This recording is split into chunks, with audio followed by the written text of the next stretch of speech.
Сәлем, сіздермен бірге Жансая драма. Біз бүгін «Во имя семьи» атты китайский драманы сериалды қысқаша баяндайтын боламын.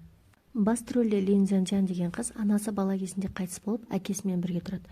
Әкесінің өзінің лапшаханасы бар. Лин Сяо, ата-анасы Лин Сяодан қарындасынан айырылып қалғаннан кейін орын ауыстырмақ болып, Ли Цзяньцзянның қасына көрші болып көшіп келеді. Хэ Дэцю, әкесі жоқ, анасы бір рет кездесуде болған Цзяньцзянның әкесіне ұлын тастап кетіп қалады. Есік алдында ойнап отқан Цзяньцзян жаңадан отбасының көрші болып келе жатқанына және оның балдарына қуанышты жүзбен қарайды. Цзяньцзянның әкесі қайта үйленбек болып, басқа бір әйелмен танысып жатады, және де оның ұлы бар екен. Цзяньцзянға әкесінің қайтадан үйленгені ұнамайды, және де сен енді біздің Цзяньцзянның ағасы боласың деген сөзді ұнатпаған Цзяньцзян кездесуден жүгіріп жақтырмай кетіп қалады. Цзяньцзян әлгі әйелдің баласына тыныштық бермей сумен атқылап жүргенде көршісі Цзяньцзян ол сенің ағаң болады ғой дегенде жоқ, маған ондай аға керек емес дейді. Керісінше жаңадан көшіп келген Лин Сяодің соңынан Цзяньцзян қалмай жүреді. Лин Сяоға тиісіп жатқан көрші балдарды көрген Цзяньцзян бас салып жүгіріп томпақ баланың қолынан тістей бастайды. Мына жақтан Дэцю да келіп көмектесіп, үшеуі ол балдарға қарсы тұрады. Сөйтіп балдар үшеуі дос болып кетеді. Лин Сяодің анасы қызын жоғалтқаннан кейін үйде әртүрлі себептермен күнде айқай шығаратын. Күйеуіне тиісіп, қызың сені керек қылғанда сен қайда болдың деп. Лин Сяоға тиісетін, сен неге қарындасыңа дұрыс қарамадың деп. Сол гілік жаңғағына шашалып, мен өлуім керек еді қызымның орнына деп, күнде үйдің берекетін кетіретін еді. Өмірден түңілген Лин Сяодің анасы қыздың өліміне Лин Сяоды кінәлап, бетіне қарағысы келмей, киімін жинап үйінен кетіп қалады.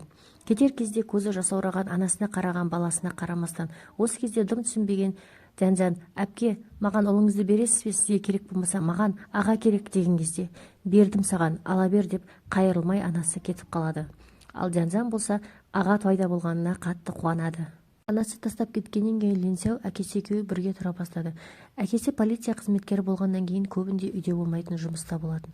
Жалғыз үйінде отқан Лин Сяоды көршісі Цзяньцзян мен әкесі күнде тамақтануға шақыратын. Бүгін бізде бұқтырылған ет, бүгін бізде қуырылған тауық еті, бүгін бізде сорпа деген сияқты дәмді тағамдардың атын айтып, күнде Лин Сяоды өздерімен бірге тамақтануға шақырып тұрды. Бірде Цзяньцзянның әкесіне әлгі кездесуде болған Хэми деген әйел хабарласып, анам ауырып қалды, маған қарызға ақша бере тұр, және де Дэцюді саған уақытша тастап кетемін деп хабарласады. Цзяньцзянның әкесі өте мейірімді балажан кісі. Дэцюді үйіне алып келіп, бұл енді сенің үйің болады, мынау сенің бөлмең болады деп таныстырып жатқан кезде Дэцю әке деген сөзіне елжіреп кеткен. Я балам, мен сенің әкеңмін деп екеуі бір-бірін жақсы көріп кетеді. Ли Цзяньцзян Хэ Дэцюдің өздерімен бірге тұратынына баста ренжіп, оның күнде чемоданын алып үйінен шығарып лақтырып тастайтын. Ал Дэцю болса бұған ешқандай да ренжімей, керісінше Цзяньцзянға ағалық мейірімін көрсетіп, әрқашан қамқор болып жүрді. Сөйтіп, үш бала ана махаббатын көрмесе де, керісінше оларда бір емес екі әке болды. Үшеуі бір үйдің балаларындай бір-біріне қамқор болып өсе берді. Сөйтіп, арада бірнеше жылдар өтіп, балдар өсіп, жоғарғы сынып оқушылар атанды. Барлығы бір жиналып отырса, Цзяньцзян барлығын өзіне қаратып, бір менің сендерге жаңалығым бар дейді. Первые месячные. Осы жаңалықты екі әкесі мен екі ағасына айтып, оларды ұялып тастайды. Бірақ өзі мәз. Цзяньцзян құрбысына, мынау мені үлкен ағам Лин Сяо, ал мынау менің кіші ағам Дэцю деп таныстырады. Құрбысы, әкелерің бір туған ба деген кезде, жоқ, біз бір үйде тұрамыз дейді. Қалай сонда, аналарың бір, әкелерің бөлек пе деген кезде, жоқ, әкеміз де бөлек, анамыз да бөлек дейді.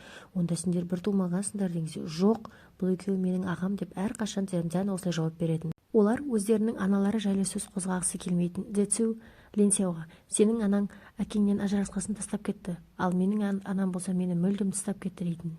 Хэ Дэцю мектеп кезінде баскетбол спортымен айналысатын. Одан жақсы көрсеткіштер көрсететін, өзінің болашағын осы спорттан ғана көретін. Бір күні Дэцюға Жаухауган деген бір кісі келіп, мен сенің әкеңмін, сен мені әкең деп қабылдасаң, менімен бірге Америкаға барсаң, мен сенің оқуының ақшасын төлеймін деп артынан қалмайды. Ал Дэцю болса, маған сендей әкенің керегі жоқ, менің өзімнің әкем бар деп, ол кісіні кеудесінен итеріп қабылдамайды. Дэцюге нағашы әпкесі, анаңды мүлдем ойлама, ол жайлы ақпарат жинама, осынша жыл бойы сені іздеп келмеген анаңды енді ұмыт десе де, Дэцю анасымен қоштасар сәтіндегі, балам, мен жұмысқа орналасып көп ақша жинап алайын, сосын сені алып кетемін деген кезін ойлап мұңайып тұрды. Кезінде қара басының қайғысын ойлап, баласын керек қылмаған Лин Сяодің анасы келеді. Балам, өсіп кетіпсің, мен сені әрең таныдым, мен қазір жаңа отбасым бар, сенің қарындасың бар деп баласына жақын танытқысы келбеді. Баласы болса, жоқ, сенің жеке отбасың бар, менің өз отбасым бар, екеуміз бір-бірімізге араласпай қояйық, жай десең кезінде мені Линзянзянға тастап кеткенсің, керек емес деп баласы ашуланып тұрып кетеді. Анасы болса, кешір деп үнсіз қалады.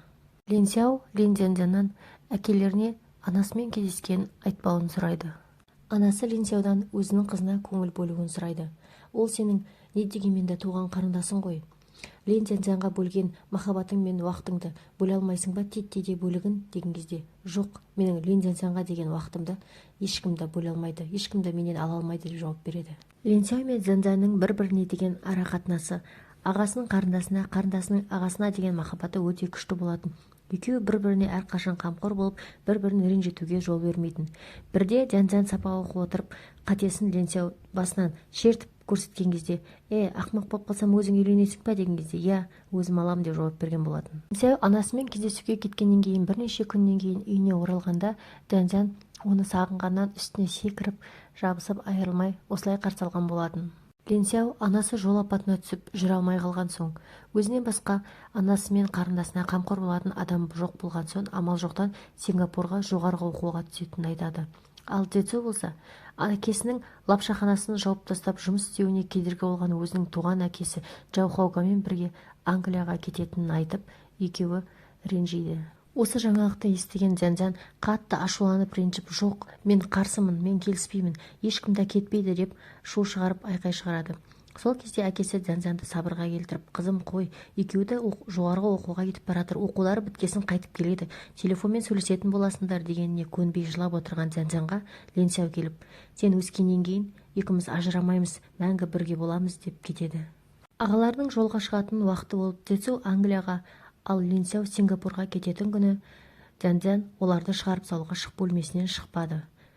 Арада жылдар өтіп, Зянзян бой жеткен қыз болып, мүсіндеу факультетіне оқуға түседі. Ағаларымен тек телефон арқылы хабарласып тұрды. Бірде Линсяо видео қоңырау шалып, Зянзянға, сен өзің ешкіммен кездесіп жүрген жоқсың ба деп сұрақ қояды.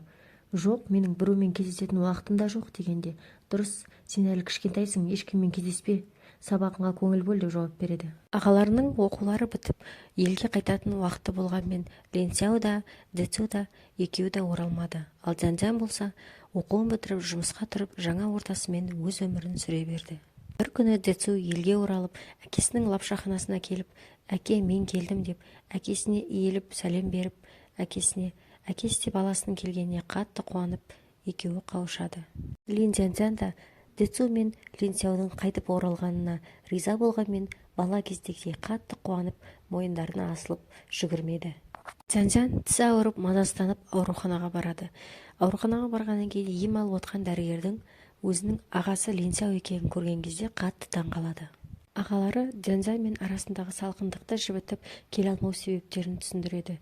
Дзецу Англияда аяғынан жарақат алып оқудан шығып, өзінің туған әкесі керек қылмай өзі жұмыс істеп күн көргенін, ал Линсяоды анасы ауруын сылтауратып еліне жібермегенін айтады. Осыны түсінген Зянзян ағаларына риза болып, келгендеріне қуанышты екенін білдіреді. Зянзян ағасы Линсяодың өзіне қарындасы емес, басқаша көзқараспен қарап жүргенін түсінеді. Линсяо болса Зянзянға, мен сені ұнатамын, сені жақсы көремін, менің сүйіктімді болғаныңды қалаймын деген сөзіне Зянзян баста қарсы болғанмен, артынан өзінің де Линсяоға сезімі бар екенін түсінгеннен кейін келісімін береді. Линсяо мен Линзянзян екеуі аға мен қарындас режимінен шығып, ғашықтар болып, бір-бірін жақсы көріп, бір-бірін еркелетіп жүреді. Сол кезде Линзянзян, Линсяо, сен мені қашаннан бері қыз ретінде қабылдадың деген кезде, баяғыдан жоғарғы сыныпта оқып жүрген кезден бері, сол себепті сені бөлмеме кіргізбейтінмін дейді. Шын ба? Ерте есейіпсің ғой дегенде, жоқ, керісінше сен кеш дамыдың деп әзілдеседі. Линсяодің анасы Зянзян мен Линсяодің екеуі бірге болғанына қарсылық білдіреді. Жоқ, мен ол қызды қабылдай алмаймын, маған керек емес, кім болса да ол болсын, тек Зянзян емес деп анасы қарсылық білдіргенде, Линсяо оған қарсы шығып, жоқ, мен сіздің айтқаныңызды тыңдай алмаймын, дәл бұл жерде сіздің айтқаныңыз болмайды, менің сүйіктім, мен онымен мәңгі бірге боламын деп анасына қарсы шығады. Линзянзян мен Линсяо әкелерінің рұқсатын алып, екеуі бірге болады. Ал Дяндяның әкесі қайтып келген Дзэцзоудың анасымен екеуінің арасындағы келіспеушілікті шешіп, бір-бірін түсініп, екеуі некелерін қимақ болады.